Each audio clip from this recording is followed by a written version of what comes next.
આજનો ટોપિક છે કાર્બનિક પ્રક્રિયાની ક્રિયાવિધિમાં મૂળભૂત સંકલ્પનાઓ. એટલે સ્ટુડન્ટ્સ, અત્યાર સુધી આપણે નામકરણ ભણ્યા, પછી અમુક સંયોજનોના અમુક સામાન્ય સૂત્રો હોય, પછી અમુક સંયોજનોમાં ના આણ્વીય સૂત્ર સમાન હોય, બંધારણીય સૂત્રો જુદા હોય, જુદા જુદા ક્રિયાશીલ સમૂહો ભણ્યા તમે, બરાબર. તો હવે કહેવાનો મતલબ એવો છે કે તમે અત્યાર સુધી જે સંયોજનો ભણ્યા એ તો જસ્ટ એનું નામ જ હતું. હવે આપણે એમની પ્રક્રિયાઓ ભણવાની છે, બરાબર. અને પ્રક્રિયા કઈ રીતે થઈ, એમાં કયા કયા પરમાણુઓ જોડાયા, કયા પરમાણુ વચ્ચેના બંધ તૂટ્યા, એ બધી ઇન્ફોર્મેશન જે હોય ને એને કહેવાય છે ક્રિયાવિધિ. એટલે આ ક્રિયાવિધિ એટલે શું કે કોઈ પણ રાસાયણિક પ્રક્રિયા, એમાં આપણે આ કાર્બનિક સંયોજનોની પ્રક્રિયા એટલે આપણે એને કહીએ છીએ કાર્બનિક પ્રક્રિયા. એમાં કયો પ્રક્રિયક કોની સાથે જોડાયો, પ્રક્રિયકનો કયો ઘટક દૂર થયો, કયો ઘટક કોઈકની સાથે જોડાયો, એ બધી ઇન્ફોર્મેશન જેની અંદર આપવામાં આવે એને કહેવાય છે એની ક્રિયાવિધિ. તો કાર્બનિક પ્રક્રિયામાં કાર્બનિક અણુ એટલે કયો, જેમ કે આલ્કોહોલનો અણુ લો, મિથેન લો, ઇથિન લો, બરાબર, ઇથાઇલ ક્લોરાઇડ લો, એસિટાલ્ડિહાઇડ લો, ખ્યાલ આવે ને, બધા સંયોજનો, એને કહેવાય છે પ્રક્રિયાર્થી. પ્રક્રિયાર્થીનું અંગ્રેજી છે સબસ્ટ્રેટ, બરાબર. તે એક કાર્બનિક અણુ હુમલો કરનાર પ્રક્રિયક સાથે પ્રક્રિયા કરે અને એક પહેલા શું કરશે, એક અથવા વધારે મધ્યવર્તી સંયોજન, એટલે હવે આ બધા નવા નવા શબ્દો આવ્યા તમારા માટે, બરાબર. તો આને કહેવાય છે, જે રજૂ કરો આ મેથડ, આ પદ્ધતિ, તો આ પદ્ધતિને કહેવાય છે એની ક્રિયાવિધિ. એટલે જો આ જે લખ્યું છે ને આટલું,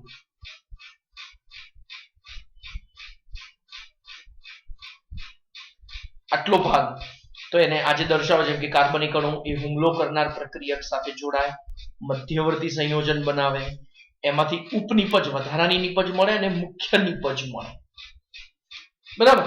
ચલો એક ઉદાહરણ સાથે સમજાવું, એટલે એની ઉપરથી તમને પરફેક્ટ ક્લિયર થશે આ જે સમજાવવા માંગુ છું. એટલે હવે અહીંયા આપણે બધા નવા નવા પદ સમજવાના છે. જેમ કે હું ધારો કે એક સંયોજન લઉં, CH2 ડબલ બોન્ડ CH2, આ છે ઇથિન. હવે ઇથિન સાથે જ્યારે HCl જોડાય, તો હવે હું એમ કહું કે અહીંયા એક મધ્યવર્તી સ્થિતિ રચાશે. જુઓ કેવી, તો પહેલા વચ્ચેનો એક આ બંધ તૂટશે અને આ H અને Cl, બરાબર. એટલે જો હતું કેવું, એ અલગ કલરથી દર્શાવું એટલે તમને ખ્યાલ આવે કમ્પ્લીટ. હતું આ રીતે કે અહીંયા દ્વિબંધ હતો અને અહીંયા બંધ હતો, બરાબર.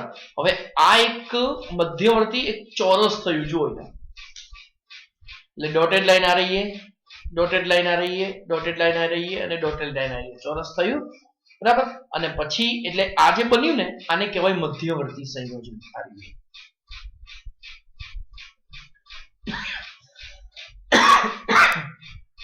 બરાબર, આને કહેવાય મધ્યવર્તી સંયોજન. અને હવે આ રીતે બંધ તૂટશે અહીંયા, આ અને આ, અને વધ્યું શું, અને બાકીના આ બે બંધ છે ને પ્રબળ થઈ જશે. એટલે મળ્યું શું, ચલો આનું નામ શું બોલો તો, CH2 ડબલ બોન્ડ CH2 એટલે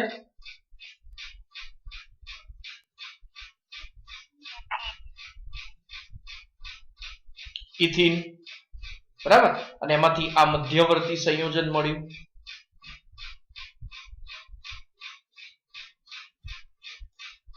બરાબર. શું મળ્યું, મધ્યવર્તી સંયોજન મળ્યું.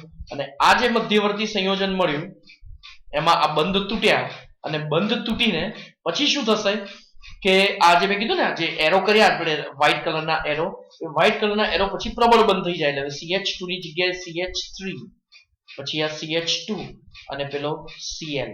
શું નામ આનું,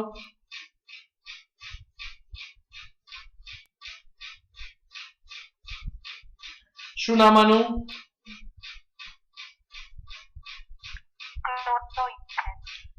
ક્લોરોઇથેન અથવા ઇથાઇલ ક્લોરાઇડ, બરાબર. તો આ થઈ નિપજ, આ થયું મધ્યવર્તી સંયોજન, અને આ થયો પ્રક્રિયાર્થી. તો હુમલો કરનાર પ્રક્રિયક કયો,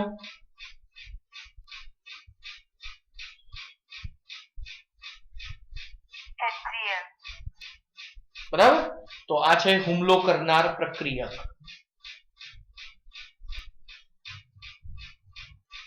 બરાબર. એટલે કહેવાનો મતલબ છે કે કાર્બનની જો બધામાં કોઈ બી બંધારણ લો, એમાં આજે પ્રક્રિયક લો કે નિપજ લો, કાર્બનની ચારેય સંયોજકતાઓ એમાં જળવાઈ રહી.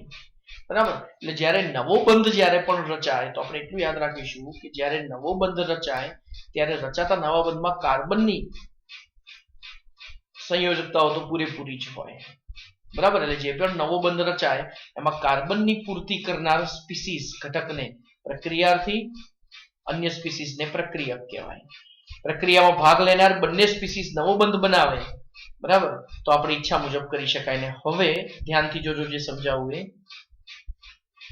આવી પ્રક્રિયાઓમાં બે કાર્બન પરમાણુ અથવા એક કાર્બન અથવા એક અન્ય પરમાણુ સાથે સહસંયોજક બંધ તૂટી અને એક નવો બંધ રચાય છે. જોયું ને, નવો બંધ કયો રચાયો ભાઈ? આપણે જે ઉદાહરણ કીધું એમાં જો આ નવો બંધ રચાયો, આ H અને CH2 વચ્ચે, બરાબર. અને આ બાજુનો જે જૂનો બંધ તૂટ્યો, નવો બંધનું નિર્માણ થયું. અહીંયા બીજું CH2 અને Cl વચ્ચે, બરાબર. તો એ નવો બંધ રચાયો. અને કોઈ એક પ્રક્રિયા દરમિયાન થતા ઇલેક્ટ્રોન સંચલન.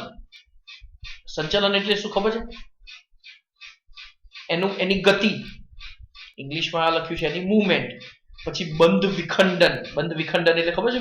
મેં એરો કરીને બંધ, આપણે એક લાઈન દોરીને બંધ તોડ્યો હતો. ક્યાં ગયો? આ રહ્યો, જોઈ લો. આ બંધ મેં અહીંયા તોડ્યો હતો ઇથિનમાં મેં આ બંધ તોડ્યો હતો. જોઈ લો, દ્વિબંધ પૈકીનો એરો કર્યો છે ને, ઊભી લાઈન દોરી છે ને, બરાબર. ત્યારબાદ બંધ સર્જન દરમિયાન થતો શક્તિમાં ફેરફાર. શક્તિમાં ફેરફાર એટલે જો સંયોજનની શક્તિ વધારે હોય તો એ શું બને? સંયોજનની શક્તિ વધારે હોય તો એ શું બને? એ સંયોજન અસ્થાયી બને. સંયોજન અમુક ઉર્જા ગુમાવે, ત્યારબાદ એની સ્થિરતા વધે. પછી પ્રક્રિયામાંથી નિપજમાં થતા રૂપાંતરણના વેગ એટલે ખબર પડી કેટલી સ્પીડે બને એ. અને આ બધાનો ક્રમબદ્ધ અભ્યાસ, તો એને કહેવાય છે પ્રક્રિયાની ક્રિયાવિધિ. ફરીથી, કોઈ પ્રક્રિયા દરમિયાન થતા ઇલેક્ટ્રોન સંચલન,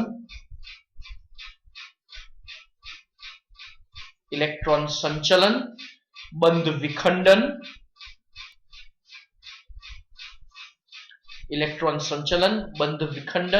બંધ સર્જન દરમિયાન થતો શક્તિનો ફેરફાર, પ્રક્રિયામાંથી નિપજમાં થતા રૂપાંતરણની વેગની વિસ્તૃત જાણકારી, કે ભાઈ આટલી સ્પીડે થાય છે ને આ ઝડપી સ્ટેપ છે ને આ ધીમું સ્ટેપ છે ને એ, અને છેલ્લે ક્રમબદ્ધ અભ્યાસ, એને કહેવાય છે પ્રક્રિયાની ક્રિયાવિધિ. બરાબર. પ્રક્રિયાની ક્રિયાવિધિ કાર્બનિક સંયોજનની પ્રતિક્રિયાત્મકતાને સમજવામાં, એટલે કોઈ સંયોજન કેટલો સ્પીડી પ્રક્રિયા કરે એને, અને એના સંશ્લેષણ માટેની રૂપરેખા તૈયાર કરવામાં મદદરૂપ થાય છે. એટલે કહેવાનો મતલબ કે ક્રિયાવિધિ પરથી ખબર પડશે કે આપણે કયા સ્ટેપમાં અટકવા જેવું છે, કયું સ્ટેપ ઝડપી થાય છે તો આપણે એને નિયંત્રિત કરવા જેવું છે, અથવા તો કયા સ્ટેપની પ્રક્રિયા આપણે ઇઝીલી થઈ શકે. તો એ બધી જે ઇન્ફોર્મેશન આપીએ તો એને કહેવાય છે પ્રક્રિયાની ક્રિયાવિધિ. બરાબર. તો ફરીથી પ્રક્રિયાની ક્રિયાવિધિ કોને કહીશું આપણે? તો પ્રક્રિયાની ક્રિયાવિધિ એટલે ઇલેક્ટ્રોન સંચલન, બંધ વિખંડન, બંધ જ્યારે બને ત્યારે એને ઉર્જાનો ફેરફાર, પછી નિપજમાં રૂપાંતરણ થાય તો એની સ્પીડ, કેટલી ઝડપે પ્રક્રિયા થાય એ, અને આ બધાનો ક્રમબદ્ધ અભ્યાસ, એને કહેવાય પ્રક્રિયાની ક્રિયાવિધિ. અને સ્ટુડન્ટ્સ, હવે ક્રિયાવિધિ પછી નું નેક્સ્ટ સ્ટેપ છે, પ્રક્રિયાની ક્રિયાવિધિ પછી આપણે ભણવાનું થશે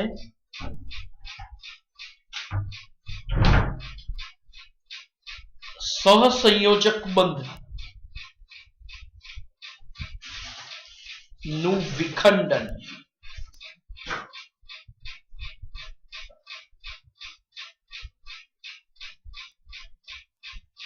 સહસંયોજક બંધનું વિખંડન. બરાબર. તો સહસંયોજક બંધના વિખંડન એટલે શું? તો કે સહસંયોજક બંધનું તૂટવું. બરાબર. તો હવે આપણે એ આગળ સમજીએ. સહસંયોજક બંધ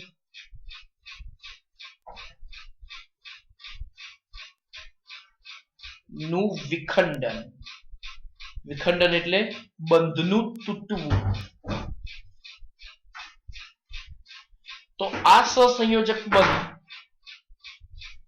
ટોટલ 2 રીતે તૂટે છે અને 2 પ્રકારે તૂટે છે, જે પૈકી નંબર 1 પહેલો નંબર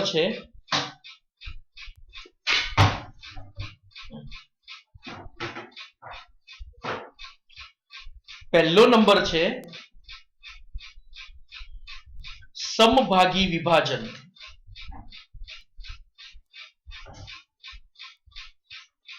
અને સેકન્ડ નંબર છે વિષમભાગી વિભાજન.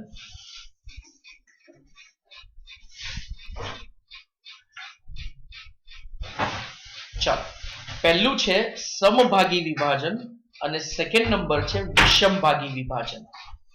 સમભાગી વિભાજન એટલે જ્યારે ક્લોરીન વાયુ ના અણુ અને જો આપણે સૂર્યપ્રકાશની હાજરીમાં ક્લોરીન વાયુને આપણે એક પારદર્શક બોટલમાં મૂકીએ કાચની અને એમાંથી સૂર્યપ્રકાશ પસાર કરીએ, સૂર્યપ્રકાશમાં રાખીએ, ત્યારે ક્લોરીન વાયુના 2 પરમાણુઓ વચ્ચેનો જે સહસંયોજક બંધ છે તૂટે છે અને તમને 2 ક્લોરીન પરમાણુઓ મુક્ત સ્થિતિમાં મળે છે, જેને કહેવાય છે મુક્ત મૂલક.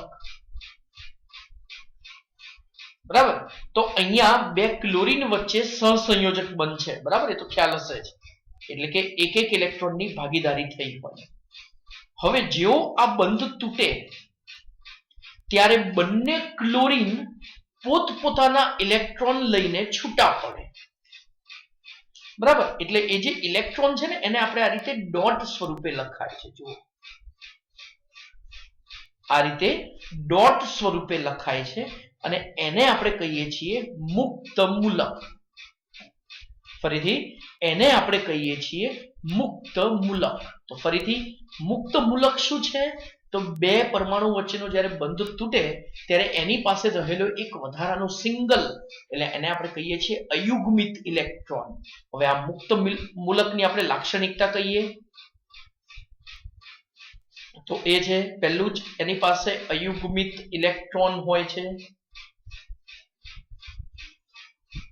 સેકન્ડ નંબર, આ અતિક્રિયાશીલ છે. નેક્સ્ટ, એના પછી લઈએ તો અતિ અલ્પજીવી છે. અતિ અલ્પજીવી એટલે યાદ રહ્યું, એનું આયુષ્ય બહુ જ ક્ષણિક છે, નેનો સેકન્ડ. બરાબર? એટલે સેકન્ડનો કેટલાયમો ભાગ, એકદમ સૂક્ષ્મ ભાગ. 1 સેકન્ડમાં તો કોઈની સાથે ઉત્પન્ન થઈને કોઈની સાથે જોડાઈ પણ જાય. બરાબર? એટલે હવે તમને સમજ પડી ને? આપણે હવે જે ક્રિયાવિધિ ભણીએ છીએ એમાં પહેલું છે બંધ કેવી રીતે તૂટે, અને બંધ તૂટે તો કયા કયા પ્રકારે તૂટે. તો એ રીતે બને છે મુક્ત મૂલક. ચાલો, નેક્સ્ટ હવે સેકન્ડ ભાગ લઈએ તો સેકન્ડ ભાગ છે વિષમભાગી વિભાજન. હવે આ ધ્યાનથી જોજો. વિષમભાગી વિભાજનમાં ધારો કે હું એક સંયોજન લઉં,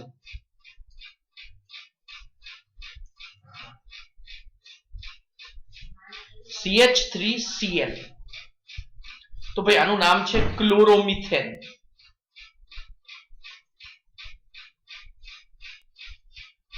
બરાબર? આનું નામ છે ક્લોરોમિથેન. તો કાર્બન અને ક્લોરીન વચ્ચે સહસંયોજક બંધ.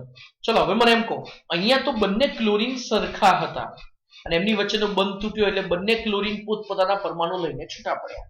CH3Cl માં આ કાર્બન અને Cl બેમાંથી કોની વિદ્યુત ઋણતા વધારે? વિદ્યુત ઋણતા ભણ્યા ને તમે 11th નું ચેપ્ટર નંબર 3. કાર્બન અને ક્લોરીનમાં કોની વિદ્યુત ઋણતા વધારે?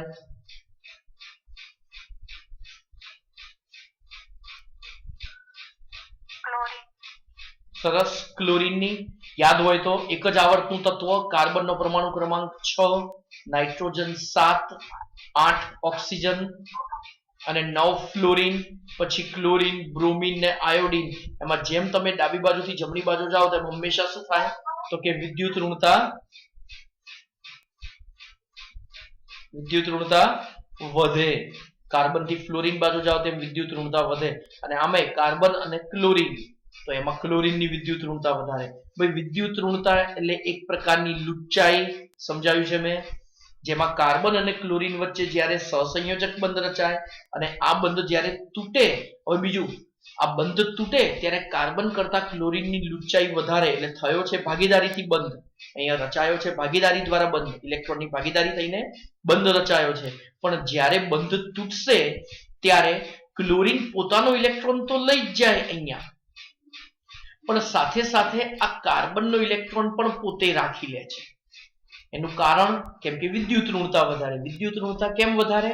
કારણ કે એનું ન્યુક્લિયસ છે એ ઇલેક્ટ્રોન પ્રત્યે પ્રબળ આકર્ષણ ધરાવે, એટલે એનું ન્યુક્લિયસ પોતાના ઇલેક્ટ્રોનને તો આકર્ષે, પણ કાર્બન દ્વારા જે ભાગીદારીમાં ભાગ લેતો ઇલેક્ટ્રોન છે એને બી પોતાની બાજુ આકર્ષે, અને એના કારણે શું થાય તો કે આ કાર્બન છે ને એ બંને ઇલેક્ટ્રોન પોતાની બાજુ ખેંચી જાય.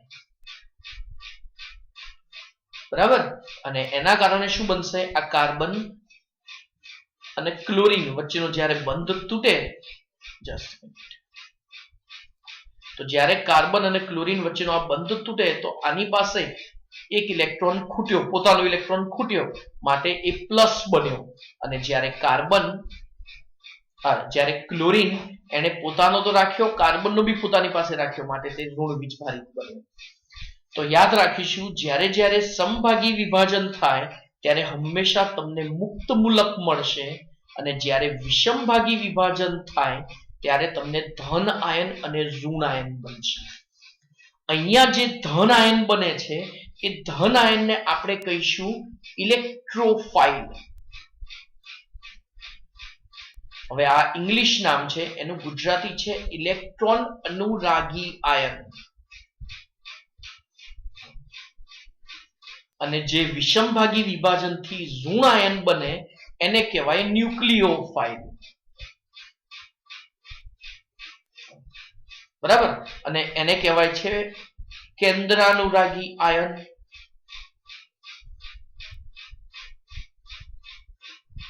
બરાબર? કેવો આયન? કેન્દ્રાનુરાગી આયન. અને આ ઇલેક્ટ્રોન અનુરાગી આયન. યાદ રાખીશું, ઇલેક્ટ્રોન અનુરાગી આયન હંમેશા ધન વીજભારી થશે, અને કેન્દ્રાનુરાગી આયન હંમેશા ઋણ વીજભારી થશે. ફરીથી, ઇલેક્ટ્રોન અનુરાગી ધન વીજભારિત, અને કેન્દ્ર જે લખ્યું છે એનું વિરોધ. ઇલેક્ટ્રોન પ્રત્યે આકર્ષિત કોણ થાય? પ્લસ. અને કેન્દ્ર પ્રત્યે આકર્ષિત કોણ થાય? કેન્દ્રમાં શું હોય? પ્રોટોન. પ્રોટોન એટલે પ્લસ, અને પ્લસ બાજુ આકર્ષિત કોણ થાય? માઇનસ. એ ઊંધું નામ છે. બરાબર? ઇલેક્ટ્રોન અનુરાગી એટલે પ્લસ અને કેન્દ્ર અનુરાગી એટલે માઇનસ. તો સમભાગી વિભાજનથી તમને મુક્ત મૂલક મળશે, વિષમભાગી વિભાજનથી તમને ઇલેક્ટ્રોન અનુરાગી આયન અને કેન્દ્ર અનુરાગી આયન એટલે કે ઇલેક્ટ્રોફાઇલ અને ન્યુક્લિયોફાઇલ મળશે. બરાબર? તો આ છે ક્લોરોમિથેનમાંથી જે મળતા બે ઘટકો CH3+ અને Cl-. બરાબર? તો આ થયું વિષમભાગી વિભાજન. એટલે આ વિભાજનથી તમને ખ્યાલ આવી ગયો ને અહીંયા કે મુક્ત મૂલક બને છે. કેમ કે બંને સરખા પરમાણુ હોય. સેમ એ રીતે બીઆર વચ્ચેનો બંધ તૂટે તો બી તમને શું મળે? મુક્ત મૂલક બને. આઈ વચ્ચેનો બંધ તૂટે તો બી તમને શું મળે? મુક્ત મૂલક બને. બરાબર? એટલે આ મુક્ત મૂલકની થિયરી ક્લિયર થવી જોઈએ.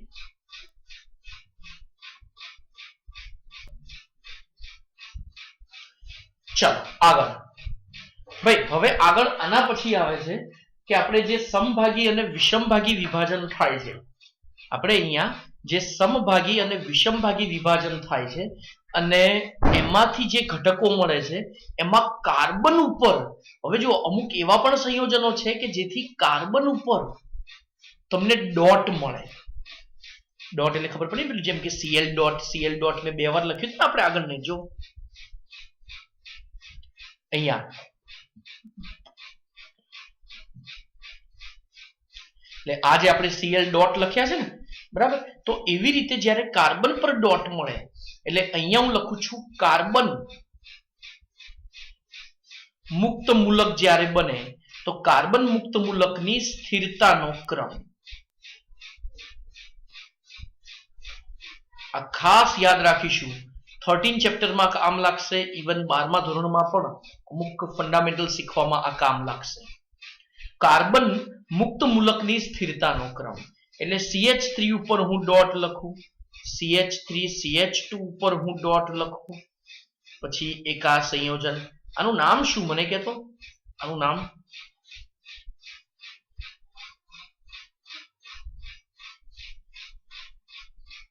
આનું નામ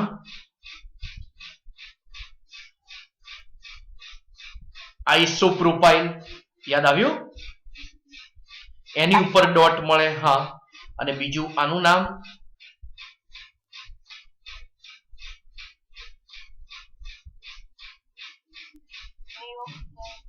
નિયો ના આવે. નિયો માટે મિનિમમ 5 જોઈએ. તૃતીયક બ્યુટાઇલ. સરસ. તો એની ઉપર ડોટ મળે એટલે આ થયો તૃતીયક, કેમ કે ડોટ વાળો કાર્બન બીજા 3 કાર્બન સાથે જોડાયેલો છે. જોઈ લો.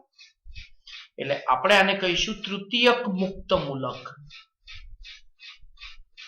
ડોટ વાળો કાર્બન બીજા 2 કાર્બન સાથે જોડાયેલ છે એટલે આપણે આને કહીશું દ્વિતીયક મુક્ત મૂલક. અહીંયા ડોટ વાળો કાર્બન બીજા 1 કાર્બન સાથે જોડાયેલો છે તો આને આપણે કહીશું પ્રાથમિક મુક્ત મૂલક. અને અહીંયા ડોટ વાળો કાર્બન એક જ છે તો આપણે એને કહીશું મિથાઇલ મુક્ત મૂલક.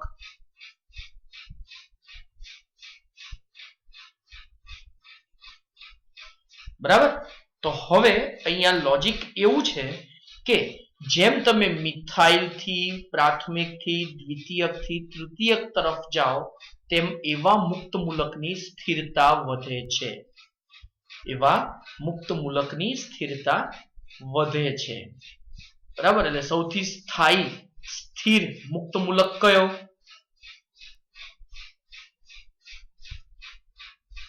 બોલો કયો?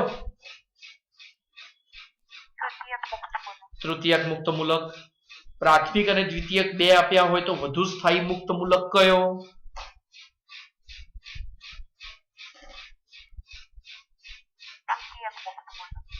દ્વિતીયક. બરાબર. તો આ મુક્ત મૂલકની સ્થિરતાનો ક્રમ યાદ રાખજો. ચાલો આગળ. હવે પછીનો ટોપિક છે અને એનું નામ છે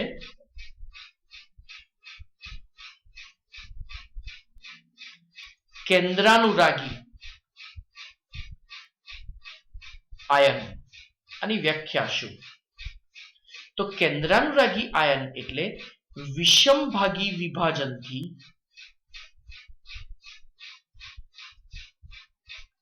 મળતો કેવો આયન? ધન કે ઋણ?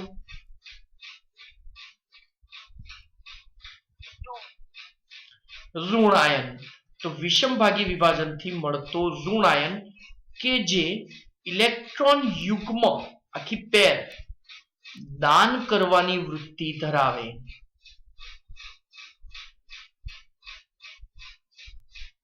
તો તેને કેન્દ્રાનુરાગી આયન કહે છે.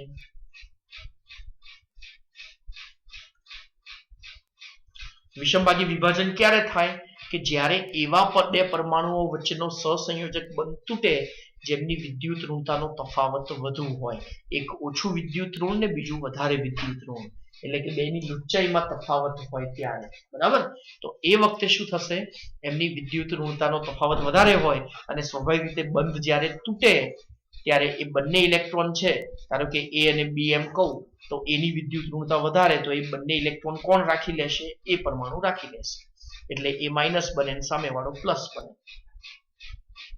બરાબર. એટલે કહેવાનો મતલબ શું છે કે આ જે કેન્દ્રાનુરાગી આયન છે તો આ કેન્દ્રાનુરાગી આયનમાં વિષમભાગી વિભાજન થાય અને એનાથી તમને જે ઋણ આયન મળે, નેગેટિવ ચાર્જ વાળો જે મળે, અને એ નેગેટિવ ચાર્જ વાળો જનરલી શું કરે? તો કે ઇલેક્ટ્રોન યુગ્મ દાન કરવાની વૃત્તિ ધરાવે. બરાબર. અને એને આપણે કહીશું કેન્દ્રાનુરાગી આયન.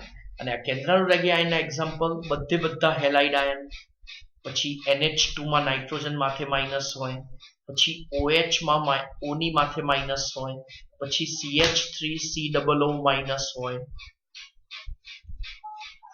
બરાબર. એના પછી આપણે લઈએ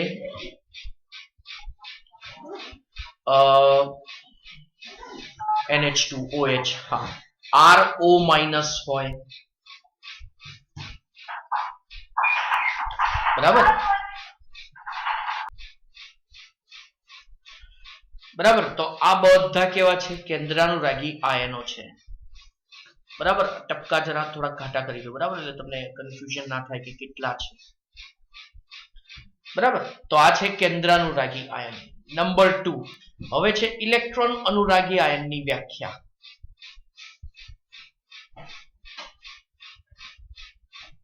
બરાબર, વ્યાખ્યા શું હશે એની? સેમ ઉપરનું જે લખ્યું એના જેવું છે. વિષમભાગી વિભાજનથી મળતો, બોલો કયો? ધન આયન કે જે ઇલેક્ટ્રોન યુગ્મ સ્વીકારવાની વૃત્તિ ધરાવે છે. ખ્યાલ આવ્યો?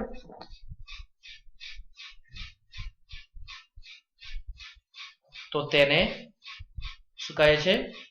ઇલેક્ટ્રોન અનુરાગી આયન કહે છે.